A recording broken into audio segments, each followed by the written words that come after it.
नमस्कार, आप देख रहे हैं आज तक। आपके साथ मैं हूं सईद अंसारी। ओमिक्रॉन 400 के पार कर चुका है हमारे देश में। अब प्रतिबंध बेशुमार हैं। जी हां, हमारे देश में ओमिक्रॉन से संक्रमितों का आंकड़ा 400 से ज्यादा हो गया है। सबसे गंभीर स्थिति महाराष्ट्र की है। दिल्ली में स्थिति बिगड़ चुकी है। क्रिसमस न्यू ईयर के अवसर पर स्थिति डराने वाली है। गंभीरता को देखते हुए केंद्र सरकार ने निर्णय किया है कि सबसे ज्यादा प्रभावित 10 राज्यों में अलग अलग टीमें तैनात कर दी जाएंगी ताकि स्थिति को संभाला जा सके।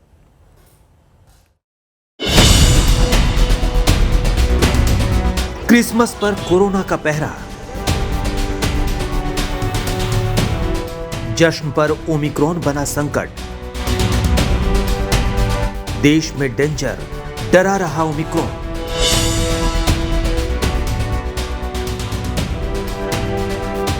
न्यू ईयर सेलिब्रेशन पर नए वेरिएंट से आफत।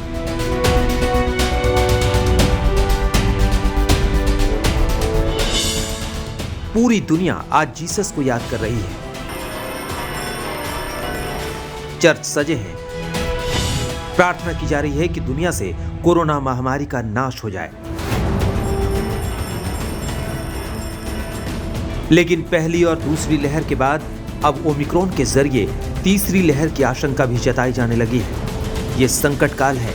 कोरोना के नए वेरिएंट ने ऐसा खौफ पैदा कर दिया है कि दुनिया दुआओं का सहारा भी ले रही है।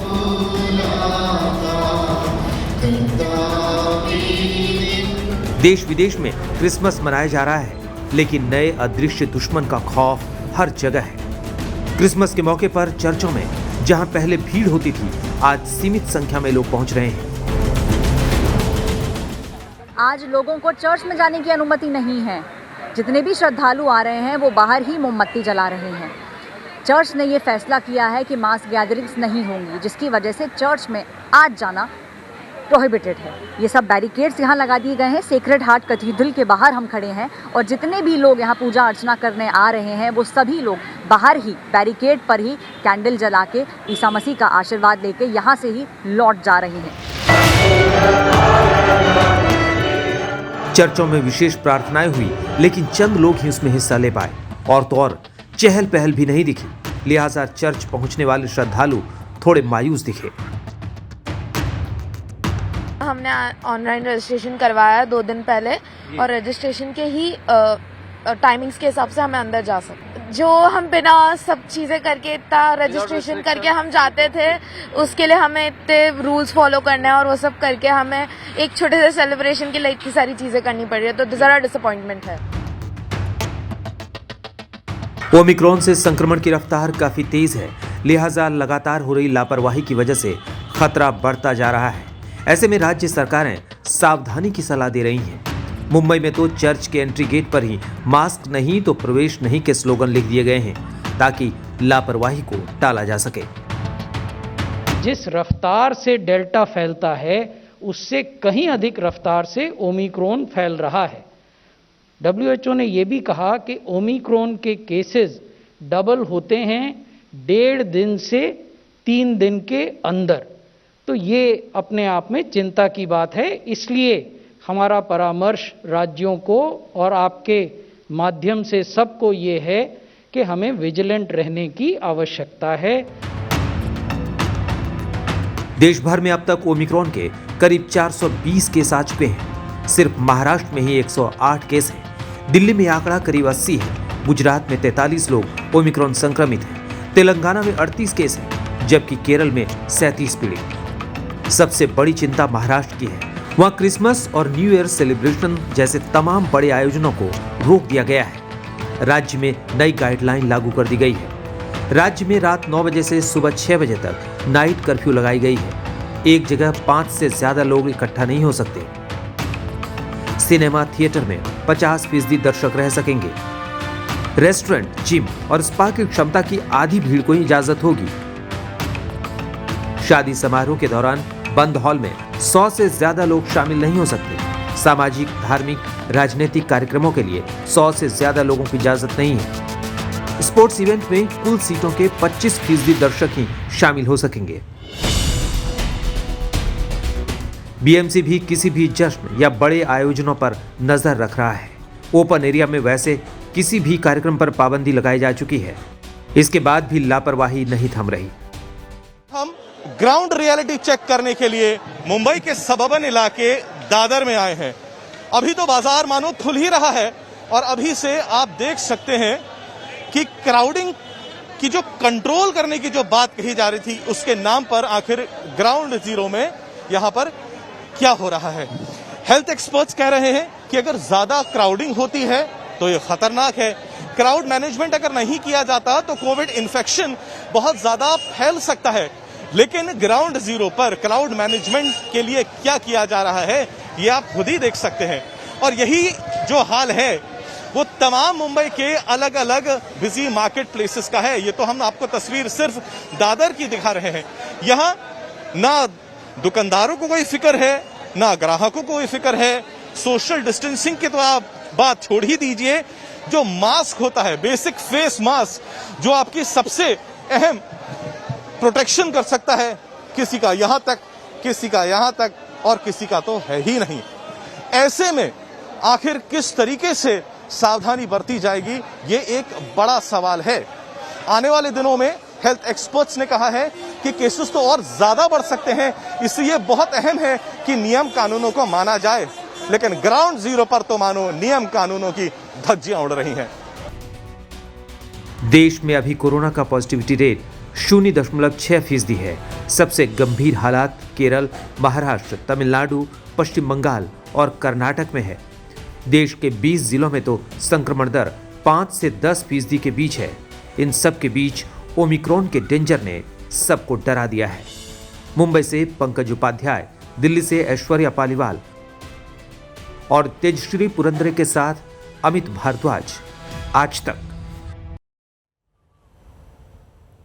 क्रिसमस के सेलिब्रेशन पर ओमिक्रॉन का संकट है तो न्यू ईयर को लेकर भी अलर्टनेस। बंदिशों का दौर महाराष्ट्र के अलावा हमारे देश के अन्य हिस्सों में शुरू हो चुका है। प्रधानमंत्री नरेंद्र मोदी ने अभी 2 दिन पहले ही देश को सतर्क और सावधान रहने के लिए आगाह कर दिया है। अब सभी राज्य खतरे को भांपते हुए प्रतिबंध लगा रहे हैं।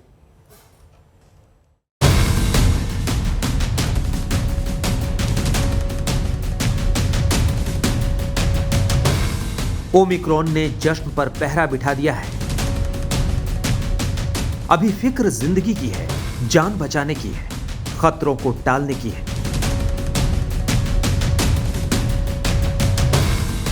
क्रिसमस के मौके पर सांता संदेश दे रहा है कि मास्क पहने, सुरक्षित रहें।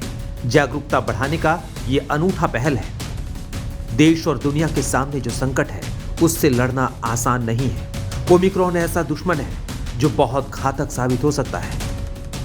वो पहले वेव जो आई थी वो अल्फा थी और अल्फा के टाइम ये कैलकुलेट किया गया था कि उसका R0 फैक्टर होता है कि एक अगर जो शख्स को होगा तो कितने लोगों को इन्फेक्ट करेगा, तो वो 2.5 था। डेल्टा वेव आई, जो सेकंड वेव थी वो बहुत भयंकर थी, 4 लाख तक लोग एक पर डे आने लगे, तो उसका R0 फैक्टर था 6.5। अब ये जो ओमिक्रॉन आया जो साउथ अफ्रीका में डिस्कवर हुआ, इसका जो R0 फैक्टर है वो कैलकुलेट किया जा रहा है कि 3 गुना ज़्यादा है, मतलब 18 से 20-22% तक है। तो हर एक जो एक पर्सन को लगेगा तो वो 20 लोगों को भी इन्फेक्ट करेगा, तो इसलिए इसको कहते हैं सुपर स्प्रेडर। इसका ये खतरा ये है कि ये बहुत सारी तादाद को बीमार कर सकता है इकट्ठा ही। मुकाबला अदृश्य दुश्मन से है तो चुनौतियां बेशुमार हैं। दूसरी लहर की तरह देश में हालात नहीं बिगड़े, इसके लिए सभी राज्यों में पाबंदियां लगने लगी हैं। महाराष्ट्र में क्रिसमस और नए साल के जश्न पर रोक लगा दी गई है। नई गाइडलाइन लागू हो चुकी है। दिल्ली में सभी कल्चरल इवेंट और भीड़ पर रोक लगाई गई है। गुजरात में आज रात से 11 बजे से सुबह 5 बजे तक नाइट कर्फ्यू लग रहा है। वहीं यूपी में भी आज रात 11 बजे से नाइट कर्फ्यू शुरू हो रहा है। मध्य प्रदेश और राजस्थान में भी नाइट कर्फ्यू लागू किया जा रहा है। हरियाणा में 1 जनवरी से दोनों डोज लगवा चुके लोगों को ही सार्वजनिक स्थानों पर जाने की इजाजत होगी। 1 जनवरी के बाद जिसके दोनों टीके नहीं लगे हुए होंगे उसको किसी भी सार्वजनिक स्थान पर जाने की इजाज़त नहीं होगी। बाकायदा इसकी चेकिंग की जाएगी और अगर कोई इसकी उल्लंघना करेगा तो इसको कानून के तहत उसके खिलाफ कार्रवाई भी की जाएगी। एक हमने नाइट कर्फ्यू लगाया, रात 11 बजे से लेकर सुबह 5 बजे तक का नाइट कर्फ्यू है, और किसी भी गैदरिंग में 200 से ज़्यादा लोगों के एकत्रित होने पर पाबंदी होगी। हरियाणा हो या पंजाब, दिल्ली हो या यूपी, कोविड प्रोटोकॉल की सख्ती बढ़ा दी गई है। राजधानी के जिस सरोजनी नगर मार्केट में जबरदस्त भीड़ हो रही है, लेकिन क्रिसमस के मौके पर वहां पहुंचे ज्यादातर खरीदार मास्क में दिखे। उसे कंट्रोल करने के लिए वीकेंड पर ऑड इवन फॉर्मूले के आधार पर दुकानें खोली गई। प्रशासन ने कुछ रेहड़ी वालों पर एक्शन भी लिया। दिल्ली हाई कोर्ट और डीडीएमए के ऑर्डर्स के बाद दिल्ली पुलिस ने यहां पर सरोजनी नगर मार्केट में अपनी रेकी शुरू कर दी है। दिल्ली पुलिस चेक कर रही है कि यहाँ पर जो एस्टैब्लिशमेंट्स हैं, अनऑथराइज्ड हैं, वो पूरी तरीके से यहाँ से उठा दिए गए हैं या नहीं। दुकानों से कहा गया है कि ऑड एंड इवन सिस्टम लागू किया जाए। क्या ये ऑड इवन सिस्टम सिर्फ 2 दिन के लिए ही लगा है फिलहाल? मैडम, इस मार्केट में देखा गया है जो ट्रेंड है, सैटरडे संडे और हॉलीडेज में ज़्यादा भीड़ होती है। यहाँ जो शॉपिंग के लिए क्राउड आता है, ये 2 दिनों में ज़्यादा होता है। इसे देखते हुए ही डीडीएमए ने अभी जो ऑर्डर पास किया है उसमें 2 दिन के लिए रेस्ट्रिक्शंस लगाया है। तो अभी ऑड इवन वाला हम केवल डीडीएमए गाइडलाइंस के मुताबिक केवल 2 दिन ही लागू करेंगे। दिल्ली आपदा प्रबंधन अथॉरिटी ने क्रिसमस और नए साल को लेकर जो बंदिशें लगाई हैं, उसके तहत शहर में कहीं भी भीड़ जमा नहीं होने दी जाएगी। राजधानी में सभी कल्चरल इवेंट, गैदरिंग पर रोक है। एलजी ने भी पुलिस कमिश्नर को सख्ती से कोविड गाइडलाइन का पालन करने को कहा है। सरकारी पाबंदियों के बाद भी कुछ जगहों पर ढिलाई जारी है। ऐसे में ओमिक्रॉन खतरनाक हो सकता है। फिर इस संकट से कैसे निपटेगा देश? किन उपायों से ओमिक्रॉन की आफत टल पाएगी? सरकार का सिरदर्द बढ़ा है। कोशिश है कि संक्रमण के स्तर को मापा जाए। साथ ही बूस्टर डोज देने की तैयारी है। स्टडी शुरू की जा रही है। माना जा रहा है कि उसके बाद 3000 लोगों पर बूस्टर शॉट का ट्रायल शुरू होगा। पर हमारी वल्नरेबिलिटी 2 है। एक, बच्चों को अभी कोई वैक्सीन नहीं मिली है। दूसरा, अभी भी 50% लोग हैं जिनको सेकंड डोज नहीं लगा है। और तीसरा जो सबसे बड़ा चैलेंज आ जा रहा है कि इम्यूनिटी जो वैक्सीन से आई है वो आहिस्ते आहिस्ते कम होती जा रही है। तो अगर जो ऐसा है तो हमें बूस्टर की ज़रूरत पड़ेगी। ओमिक्रॉन से संक्रमण की रफ्तार बहुत तेज है। ऐसे में लोगों को सतर्क रहने की जरूरत है। मुंबई से पंकज उपाध्याय, दिल्ली से स्नेहा मुर्दानी, ऐश्वर्या पालीवाल और तेजश्री पुरंदरे के साथ अमित भारद्वाज, आज तक।